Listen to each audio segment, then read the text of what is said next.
Hello Hillwood, I'm Shauna. And I'm Kinsey. Here's what's happening at HMS. After a long hiatus, Karaoke Club will be resuming next Thursday, December 17th, after school in room 115. Come join us to sing all your holiday favorites. The annual dodgeball tournament is December 18th. You can register during lunch today. HMS will have a giving tree set up in the front office to help students in need this holiday season. Join in the spirit of giving by selecting one or more cards from this tree and purchasing gift cards to donate to those in need.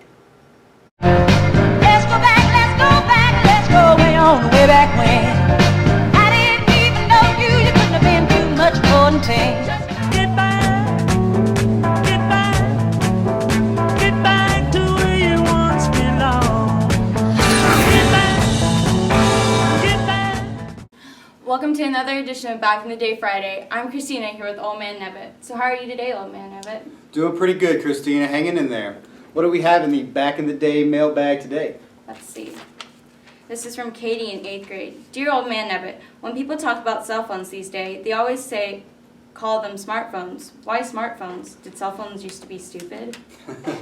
All right, good question, Katie. Did cell phones used to be stupid? Well, I don't know if stupid's always the opposite of smart. I mean, I didn't always know all the things I know today. I started out just like anybody else. I know it's hard to believe, but even me, Old Man Nevitt, was once a little baby that knew nothing in the world, couldn't even walk or talk or anything. But was I stupid?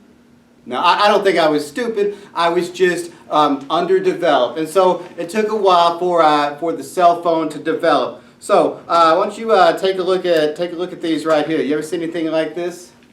No. All right, how do you think you would use something like that? Wait, is this a phone? Yeah, it is a phone, believe it or not. Oh, all right, hey, you figured it out. That's what we called the flip phone, Christina, the flip phone. So this was a really big deal. Believe it or not, this was the cool thing to have, a little over a decade or so ago. And so the thing about the cell phones is they started out really, really big, like bigger than a cinder block and twice as heavy. They were huge. You couldn't put it in your pocket. You almost had to have like a backpack to carry the thing around. And then they start to get smaller and smaller and smaller. And so these are some examples of that. And now, interestingly enough, they've kind of grown back. So you can see that starting to get bigger again as we realize, hey, we went a little too far with the size thing. So the flip phone was really, really cool because at first they were bigger. Now, look, it flips half the size. Incredible, huh? Half the size. And so it had one of those things that now, if you're mad at somebody, you're having a fight with your, BF or whatever it is, and you say, hey, I'm done with you. I never want to talk to you again. And, you can't really slam the phone on them. The flip phone, you can still kind of slam. It's not quite the same as, slamming an old school phone, which you can really get a great effect and show your frustration, but at least you can say, it's over. And, yeah, and you have a little bit more of effect. So check that out. How do you think that worked? Oh my God. Yeah, it's a little bit different. So this is the little cousin of the flip phone, the slide phone. So kind of a neat operation there. You slide it, boom, there it is. You're talking, you're texting. Now the thing about this, there's no touch screen. Can you imagine life without a touch screen on your phone?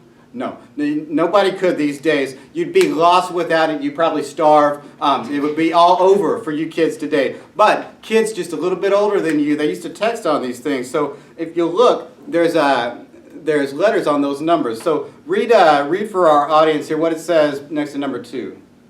A, B, C. Yeah, A, B, C. So three letters on each one. So say number 4, G, H, I. So what if you want to type hey? What do? There's 3 letters. You press it 2 times. That's right, press it 2 times. So you press it 2 times, you say hey. You want to say I love you, baby? You push forward 1, 2, 3 times, you got your I. So it took a long time to text. It took a lot of patience. Not the easy methods we have today. So what's our Back in the Day artifact today? All right, today's Back in the Day artifact, this was inspired by our very own Mr. Lynn Shelton here in the 8th grade history department. So, Mr. Shelton, now he was around back in the day too, and Mr. Shelton was telling me that he remembers a time when the TV would go out, your TV would break. Now that's a moment of panic, especially back in the day, because you don't have the internet, you don't have the video games, the TV's out, what do? You might have to do like most of us did back in the day and go outside and play. Believe it or not. So the TV breaks, you go down to the store and you have to buy a tube. It's called a tube to replace that, the one that broke in your TV, get your TV running again. So we got a special segment. You're going to learn all about the vacuum tube. Hi, my name's Anthony on today's special segment of Back in the Day Friday, here with Old Man Nevitt. What do you have for us today, Old Man Nevitt? Well, we're going to talk about the vacuum tube today. So, Anthony, if I told you we're going to go watch the tube, what would you say? Going to a water park to watch people slide on inner tubes? No, take another shot at that. Isn't that what they call bathrooms in Britain?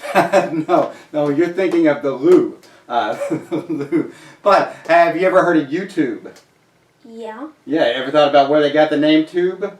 No, most people in your generation don't. They just say, hey, I'm going to go watch the YouTube. Well, the tube part comes from the vacuum tube. Back in the day when people were going to watch the television, they said, hey, we're going to go watch the tube. And they said that because it was powered by the vacuum tube. So the vacuum tube was invented in 1904 by John Ambrose Fleming. The vacuum tube controls the flow of electrons in an evacuated tube. So what will happen is, like a filament, like you'd have in a light bulb, is heated up, and then electrons are boiled off into the evacuated tube. The cathode boils off and sends them towards an unheated plate. And then along this current, oftentimes they encounter a grid, and the grids will control what happens to the current, like in the amplifier here. That's one of the few places we still see the vacuum tube is in the guitar amplifiers, because musicians like the way the tubes affect the sound. The vacuum tubes were prominent throughout the 20th century in radios, televisions, and many other electronic devices. Eventually, they start to be replaced by solid-state technology. Once the semiconductor was invented, solid-state technology was more reliable, it was cheaper and easier to use, and so eventually it's going to replace the vacuum tubes. They stuck around in TVs really almost until the turn of the century. And so the one place they still hang on is in the electric guitar amplifier. So you see here, it goes through a series of controls here, and the controls in the guitar amplifier, there's a grid inside that has a series of capacitors and resistors that allows you to control the tone of the signal coming from your instrument, the volume of the signal coming from your instrument, and so they've hung on to a large extent in amplifiers. So you want to check it out, see how it works? Sure. All right. So when we turned it on here, notice that it takes the tube a minute to warm up. So when we first hit it, we're not going to hear anything at first because it's going to take a minute for those tubes to warm up. And once they do, you see that signal start to come through. So let's see what we can do here. 1, 2, 3, 4.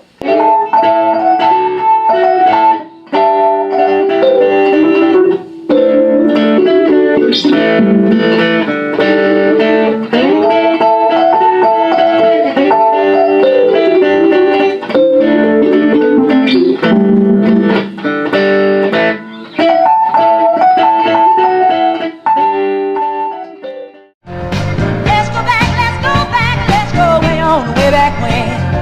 I didn't even know you couldn't have been too much more than 10. Just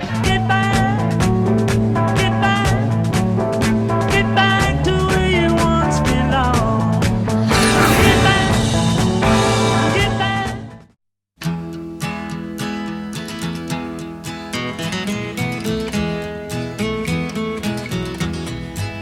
They're selling postcards of the hanging.